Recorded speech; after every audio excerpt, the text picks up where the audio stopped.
Un mot en santé, résurgence de l'épidémie du choléra au Kasaï oriental.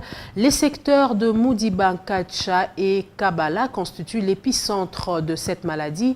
Leur élève comme cause l'accès difficile de la population à l'eau potable. Et pour se prévenir de ce mal, dans les écoles de ce coin de la RDC, l'heure est à la sensibilisation aux règles d'hygiène. C'est un constat de Franck Bambi.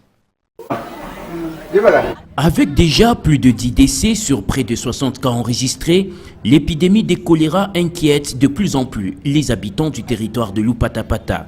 Dans le foyer minier de Bakwachimuna, où la maladie a fauché quelques vies humaines, l'heure est à la sensibilisation de la communauté, y compris dans les écoles. Le préfet du complexe scolaire La Forge le confirme.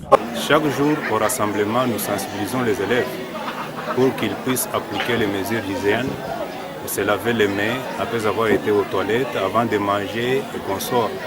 Et après, on a mis des points d'eau. Dans la maison, là, il y a un point d'eau. Quand l'enfant revient des toilettes, il doit se laver les mains. Mais la plus grande chose que nous faisons ici, en tant que l'école, c'est la sensibilisation. Privées des sources d'eau potable, les populations des secteurs de Modiba-Nkacha et Kabala recourent à l'eau des rivières pour leurs besoins quotidiens.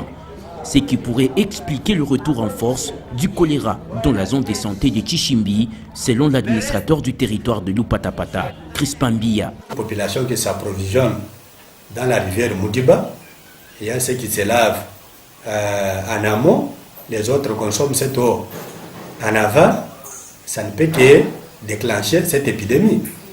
Et même dans le secteur de Modiba-Nkacha à Tchaba, il y a moins de sources, mais les gens s'approvisionnent de l'eau de la rivière Lubilangi, de la rivière Chisomboï, et il y a moins de sources. Si on peut nous aider de ce côté-là. Située en aval de la rivière Lubilangi, la zone de santé des Mukumbi, dans le même territoire, n'est pas à l'abri de la maladie.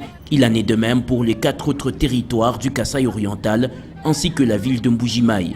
Par ailleurs, depuis la résurgence de l'épidémie le 9 mai dernier, la prise en charge des malades éprouve d'énormes difficultés suite à l'insuffisance de moyens disponibilisés par la division provinciale de la santé.